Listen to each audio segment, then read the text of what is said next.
Let us start lecture number 8। आज मैं आपको बताने जा रहा हूँ types of businesses.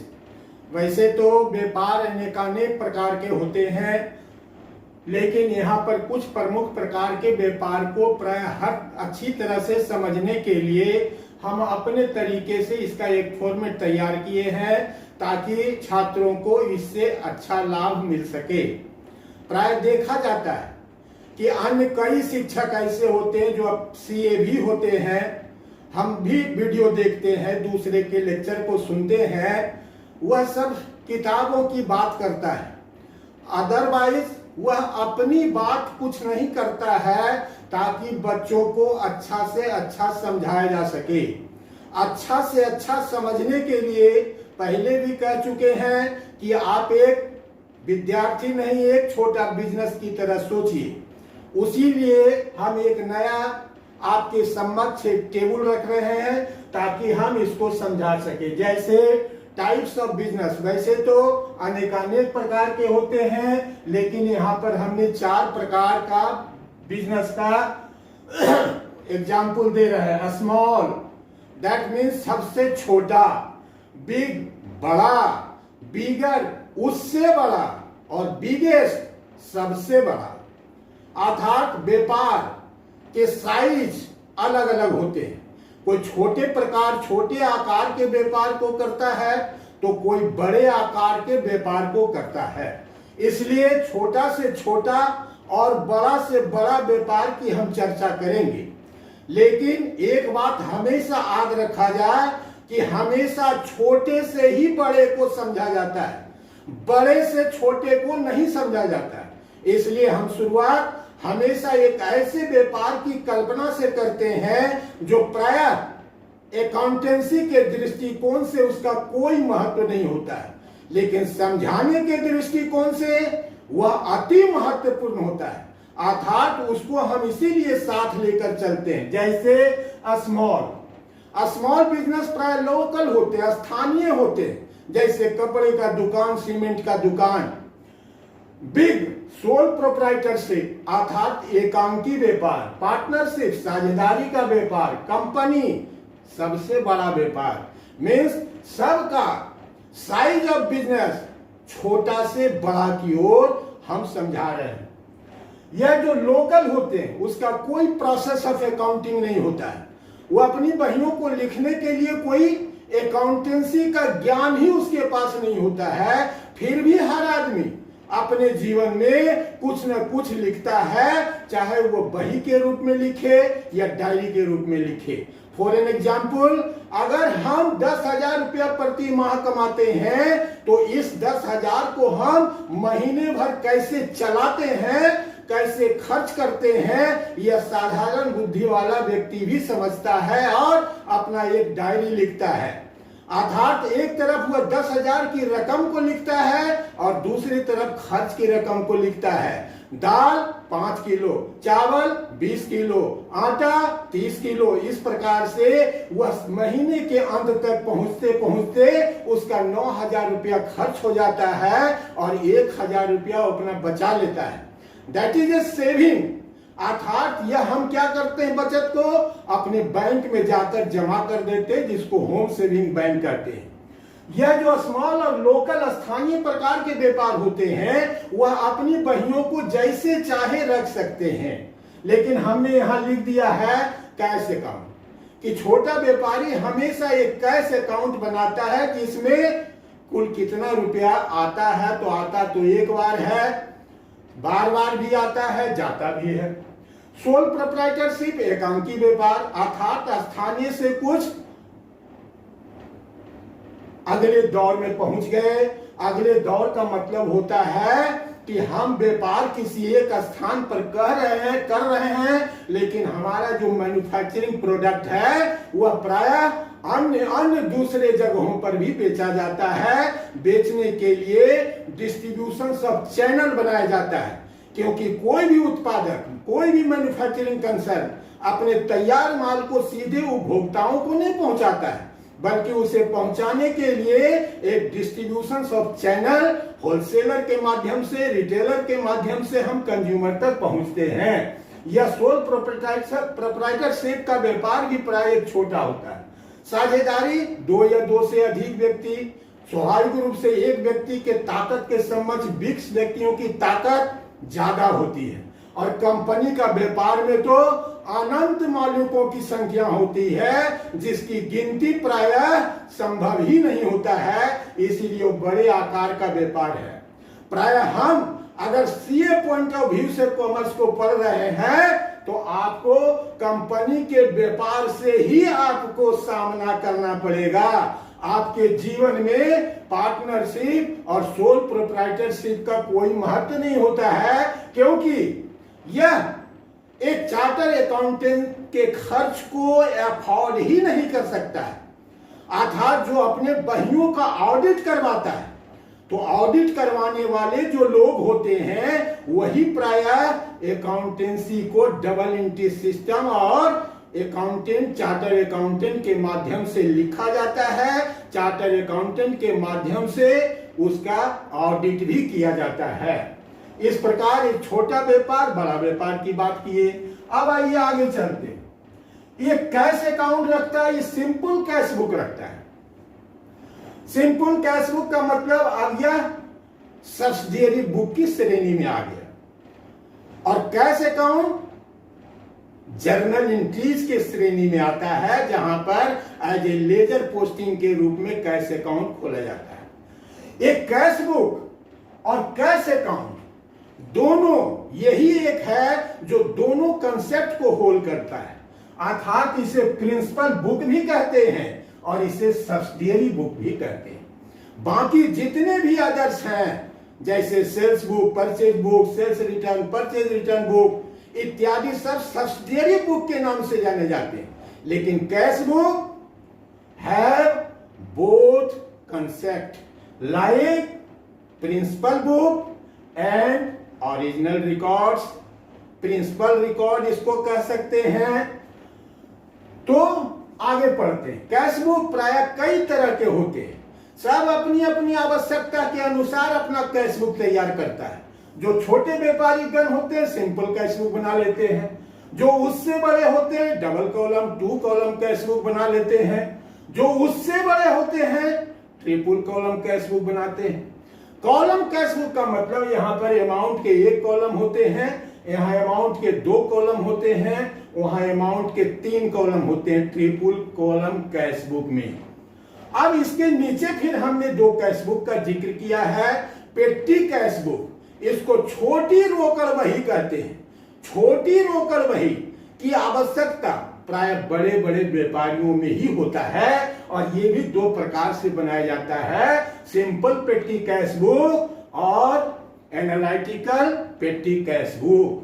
Simple cash book में अमाउंट के 1 कॉलम होते हैं, लेकिन एनालिटिकल पेटी कैश बुक में आने का नए कॉलम होते, मीन्स खर्च के और कई कॉलम बनाए जाते हैं, इसलिए उसको खानेदार पेटी कैश बुक कहते हैं और इसको एक खाना वाला पेटी कैश बुक कहते हैं। हम इतने व्यापार की बात कर रहे हैं, small, big, bigger and biggest, लेकिन इसके अंदर भी फॉर्म्स ऑफ बिजनेस होते हैं जिसको हम पढ़ते हैं।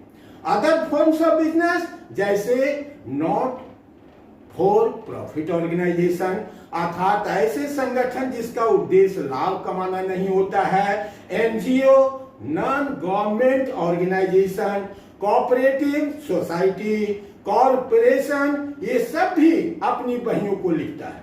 और जो भी अपनी बही को लिखता है वह rules of debit and credit को फॉलो करता है। इसलिए इन द लॉन्ग रन आने वाले दिनों में हम नॉट फॉर प्रॉफिट ऑर्गेनाइजेशन भी देखेंगे, कोऑपरेटिव सोसाइटी भी देखेंगे, कॉरपोरेशन भी देखेंगे, सब चीज देखेंगे, लेकिन इसका प्रारंभ हमेशा छोटे से करके इसे बड़े की ओर पहुंचा जाता है। आज हम आपको एक सवाल बताएंगे, एक सवाल जो प्राय सभी प्रकार के cash book except petty cash, petty cash को छोड़कर, चाहे वह कैश अकाउंट हो, सिंपल कैश बुक हो, 2 कॉलम कैश बुक हो या 3 कॉलम कैश बुक हो, एक साथ ही सबकी चर्चा हम करेंगे। और एक ही टिपिकल प्रॉब्लम के द्वारा हम छात्रों को सभी का ज्ञान देंगे। आज हम कैशबुक की ओर से बढ़ेंगे और आपको साथ ही साथ रोजनामचे के रूप में बताएंगे।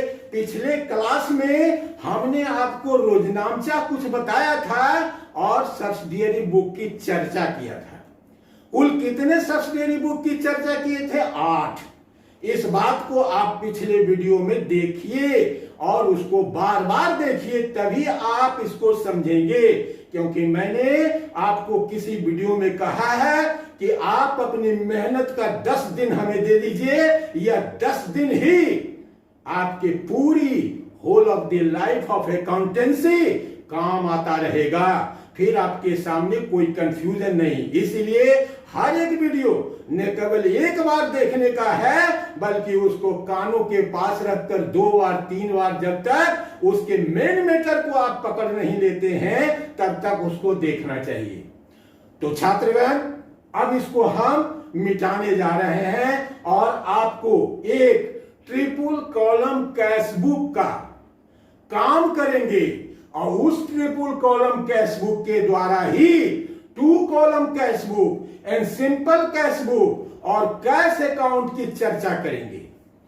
मीन्स मैं कोई प्रॉब्लम की संख्या अनेकानेक नहीं, बल्कि एक प्रॉब्लम के द्वारा ही प्राय सभी को समझाने का प्रयास करते हैं और यह प्रयास मेरा सफल होता है, इसमें कहीं कोई शक की गुंजाइश नहीं है। तो आज आपको हम पढ़ा रहे हैं क्या? 3 कॉलम कैशबुक, यद्यपि कि यह आपके आउट ऑफ सिलेबस है। मीन्स बच्चों के लिए यह जरूरी नहीं है, लेकिन सिलेबस के अनुसार ही पढ़ाई करना कॉमर्स के स्टूडेंट्स के लिए बहुत घातक होता है।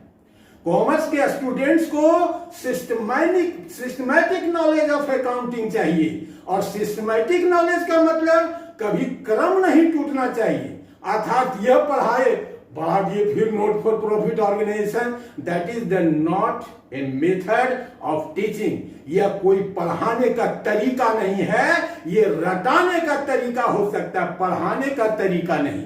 यह सिस्टमैटिक नॉलेज है। अर्थात अब आइए मेन मैटर पर पहुंचते हैं। 3 कॉलम कैशबुक, स्वाभाविक रूप से इसमें अमाउंट के 3 कॉलम होते हैं।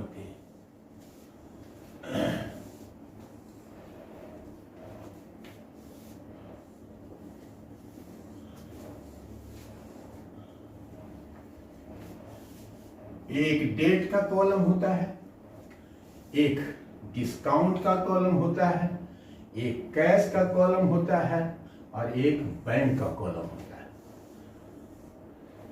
उसी प्रकार इधर भी एक डेट का कॉलम, इधर भी 3 कॉलम,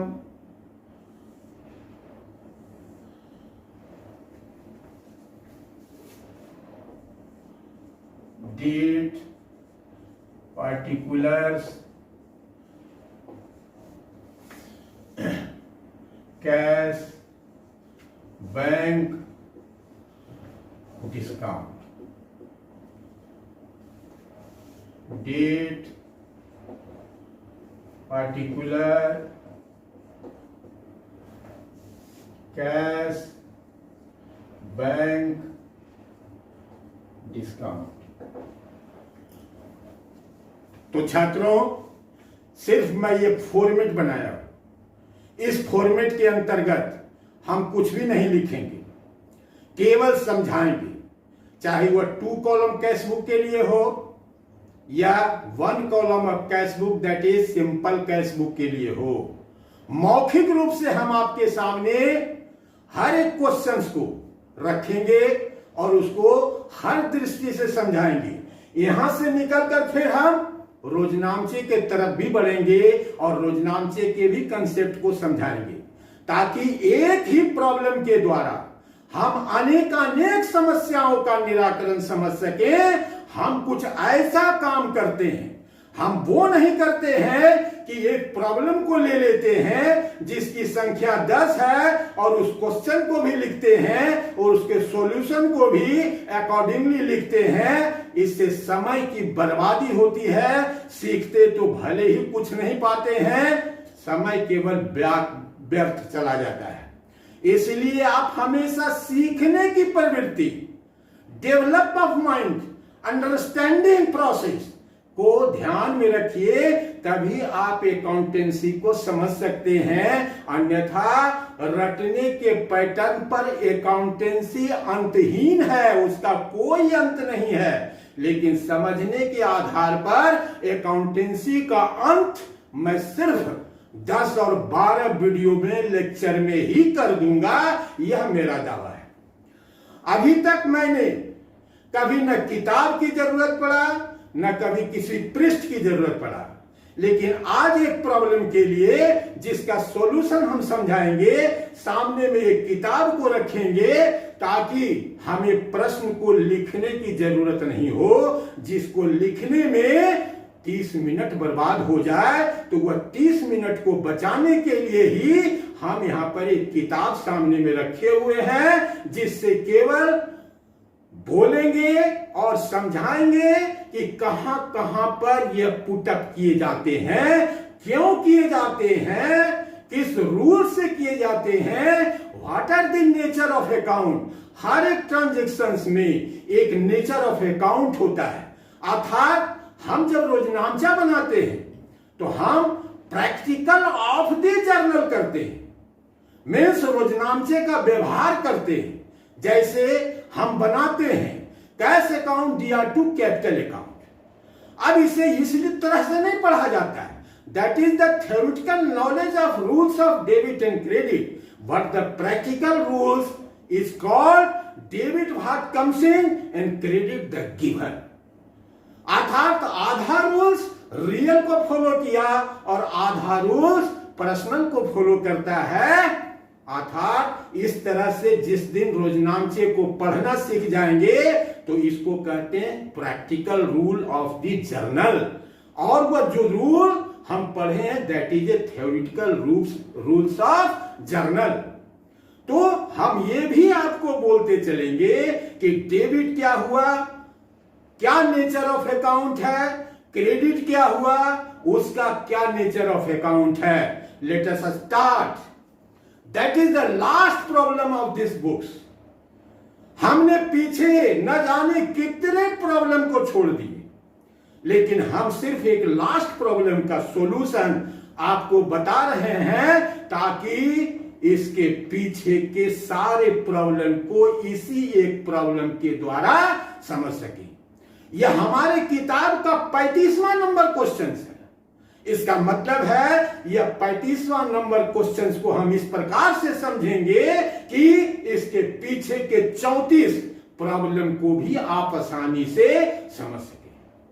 इसलिए एक प्रॉब्लम के द्वारा ही सारी समस्याओं का अंत करना ही मेरा उद्देश्य होता है। यह प्रॉब्लम है prepare double column cash book. कहता है डबल कॉलम कैश बुक बनाइए। हम यहां बना रहे हैं ट्रिपल कॉलम कैश बुक, कोई दिक्कत नहीं। आइए, हमको इसके मेटर पर नहीं जाने, बही किसका है तो लिखा हुआ है मेसर्स एडवांस टेक्नोलॉजी। चलिए, सब अपना अपना व्यापार करता है तो हमें इसके शीर्षक से कोई लेना देना नहीं है। जब हम प्रैक्टिकल करेंगे तो ऊपर में शीर्षक लिखेंगे कि triple column cash book of messrs advance technology. दूसरा नाम हो तो दूसरा नाम पुटअप करेंगे, तो यह कोई खास बात नहीं। अब आइए, कैश इन हैंड और कैश एट बैंक। चूंकि यह कैश बुक है, हमेशा कैश बुक को प्रारंभ हम ओपनिंग बैलेंस ऑफ कैश से करते हैं। ओपनिंग बैलेंस ऑफ कैश, यहां पर दोनों का डेबिट बैलेंस है तो यहां पर लिखेंगे टू बैलेंस बीडी। कैश का बैलेंस कैश कॉलम में इसमें दिया हुआ है 3065। अब बैंक का बैलेंस बैंक कॉलम में दिया हुआ है 6870। अब हम कोई फिगर नहीं लिखेंगे, केवल ओपनिंग बैलेंस को हम डाल दिए।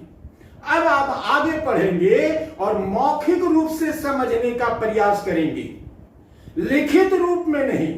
अगर मौखिक समझ गए तो लिखना कौन बड़ा बात है, लिखना तो एक उबाऊ चीज होता है। कैश पेड टू पेटी कैशियर, क्योंकि यह सबसे हार्ड प्रॉब्लम है, इसीलिए कैश पेड टू पेटी कैशियर। अब हम आपको पेटी कैशियर की बात समझाते हैं। जब बड़े बड़े व्यापार होते हैं तो वह दो प्रकार का cash book, triple column cash book and पेटी कैश बुक, एक बड़ी रोकड़ और एक छोटी रोकड़। मेन कैश बुक को बड़ी रोकड़िया के द्वारा लिखा जाता है, अब पेटी कैश बुक को छोटी रोकड़िया के द्वारा लिखा जाता है। अब जरा आप अपने व्यवहारिक जीवन में भी इसको सोच के देखिए। हम लाखों का व्यापार करते हैं, लाखों का ट्रांजैक्शंस करते हैं, अर्थात मॉल बेचे 5 लाख, और पेटी कैश बुक में क्या होता है, हमारे यहां 5 रुपया, 10 रुपया, 25 रुपया, 50 रुपया का भी खर्च होता है। लेकिन यह 5 रुपया, 10 रुपया, 25 रुपया, 50 रुपया को अगर 5 लाख के साथ मिला दिया जाए तो वह शोभनीय नहीं होगा, वह देखने में अच्छा नहीं लगेगा। इसलिए बड़े बड़े व्यापारी गिरोह में एक छोटी रकड़िया रखा जाता है, जिसको वर्ष के प्रारंभ में कुछ राशि दे दिया जाता है। क्यों दिया जाता है कि आप इन छोटे छोटे खर्चों को महीने भर चलाइए। जैसे मेन कैश बुक ने पेटी कैश बुक को 1000 रुपया दिया। क्यों दिया? ताकि इस 1000 रुपया से महीने भर के खर्च को चला सके। वह महीने के अंत तक 950 रुपया खर्च कर देता है, 50 रुपया वो बैलेंस के रूप में बचा लेता है।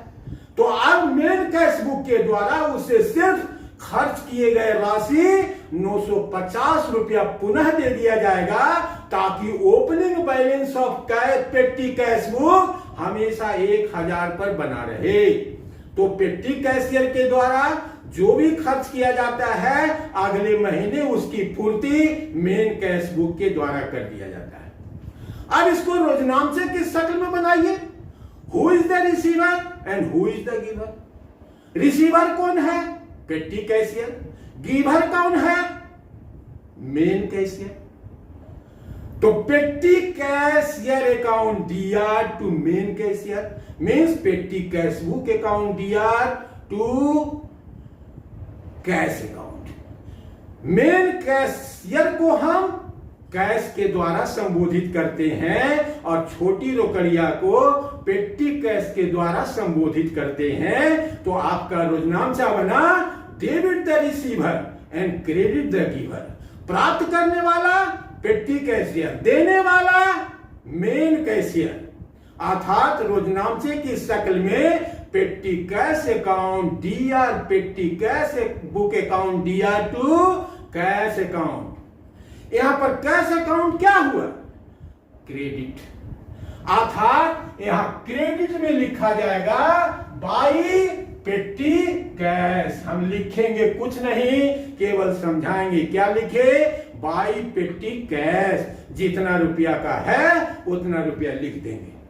हो गया इसका काम। रोजनामचा भी बन गया।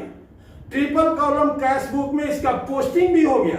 पेटी कैश बुक जब बनाएंगे तो वहां पर मेन कैश बुक के लिए क्या लिखा जाएगा तो वहां पर समझेंगे और फिर इसको वहां पर एक समझने का मौका भी मिलेगा। अगला है cash receive from Priya. Receive cheque from Priya. Priya से हमको चेक प्राप्त हुआ। प्रिया से हमको चेक प्राप्त हुआ। चेक में ध्यान रखना है। हम क्या करते हैं, जिस दिन प्रिया ने हमको चेक दिया उसी दिन बैंक में जमा कर दिए। दूसरी स्थिति, प्रिया ने चेक आज दिया लेकिन बैंक में जमा 5 रोज के बाद किए तो स्थिति बदल जाती है। अगर सेम डे में चेक को हम बैंक में जमा करा देते हैं तो bank is the receiver of this cheque. तो हम इसको चेक नहीं लिखते, तब लिखते हैं bank account DR to cash account, क्योंकि cheque is also equivalent to cash. Cheque भी प्राय कैश को ही रिप्रेजेंट करता है। तो हमारा रोजनामचा बनेगा बैंक अकाउंट दिया टू कैश अकाउंट। समझ गए बात को? और सॉरी, प्रिया से चेक प्राप्त हुआ, हमको ये बताना था, तो अभी हम लिखेंगे बैंक अकाउंट दिया टू प्रिया, अर्थात टू प्रिया। टू प्रिया को यहां लिखेंगे और राशि कहां लिखेंगे? बैंक में। समझ गए? कैश सेल्स बहुत साधारण रोजनामचा है, पिछले 34 प्रश्नों में भी यह है। तो एक प्रश्न समझ लीजिए 34 बार, इसको समझने की क्या जरूरत है? कैश अकाउंट दिया टू सेल्स अकाउंट, अर्थात कैश डेबिट हो रहा है, अर्थात इसे डेबिट में लिखा जाएगा और राशि कैश में लिखी जाएगी। डिपॉजिट इनटू बैंक, बैंक में रुपया जमा किए, बैंक अकाउंट दिया टू कैश अकाउंट। इसको बच्चों बढ़िया से समझना चाहिए। यहां पर हमारे पास बैंक कॉलम भी है और कैश कॉलम भी है। जब डेबिट और क्रेडिट एक ही खाते को प्रभावित करता है, अर्थात उसे डेबिट में भी लिखा जाता है और क्रेडिट में भी लिखा जाता है, that is called Contra entry.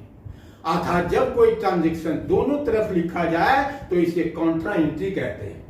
तो deposit into bank, bank account दिया टू कैश, अर्थात इधर टू कैश लिखेंगे, लेकिन राशि कहां लिखेंगे? बैंक में, क्योंकि हम बैंक के लिए टू कैश लिख रहे हैं, बैंक के डेबिट के लिए टू कैश लिख रहे हैं। हमेशा खाते का अपोजिट नाम पार्टिकुलर में लिखा जाता है। तो टू कैश, अब कैश क्या करेंगे? क्रेडिट। अब क्रेडिट में क्या लिखेंगे? By bank. राशि कहां जाएगा? कैश।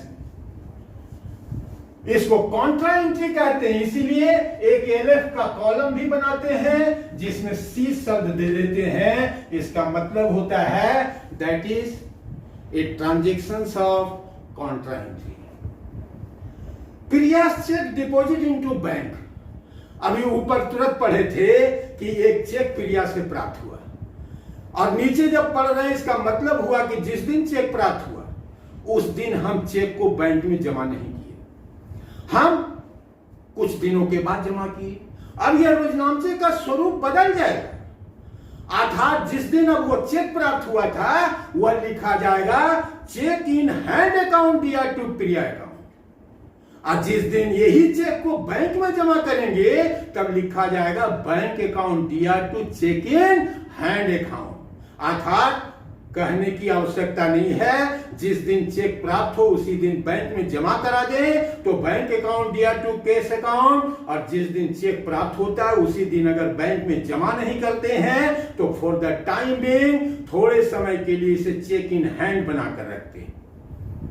बात समझ गए कि इस अवस्था में हमारा जो रिसीव चेक फ्रॉम प्रिया था तब वहां पर रोजनामचे का शक्ल बदल जाएगा, चेक इन हैंड अकाउंट दिया टू प्रिया अकाउंट, और जिस दिन हम जमा कर रहे हैं उस दिन बन जाएगा बैंक अकाउंट दिया to cheque in hand account. आगे परचेज फर्नीचर बाय चेक, रोजनामचे के रूप में फर्नीचर अकाउंट दिया to bank account, furniture account दिया टू बैंक। बैंक क्या हो रहा? क्रेडिट, अर्थात क्रेडिट में लिखेंगे बाई फर्नीचर, राशि कहां लिखेंगे? बैंक में। अब आप समझ रहे होंगे, जल्दी जल्दी समझ रहे होंगे। Paid trade expenses, trade expenses account दिया to cash account. Cash account क्या हो रहा है? ये रोजनामचा हुआ, कैश अकाउंट क्रेडिट हो रहा है, अर्थात क्रेडिट में लिखेंगे बाई ट्रेड एक्सपेंसेस, और राशि कहां लिखेंगे? कैश में। कैश सेल्स, कैश अकाउंट दिया to sales account, cash account दिया टू सेल्स अकाउंट रोजनामचे के रूप में, और इसको जब हम कैश बुक में लिखेंगे तो लिखेंगे कैश अकाउंट दिया, अर्थात टू सेल्स, राशि कहां लिखेंगे? Cash. Bank charges, bank charge क्या है?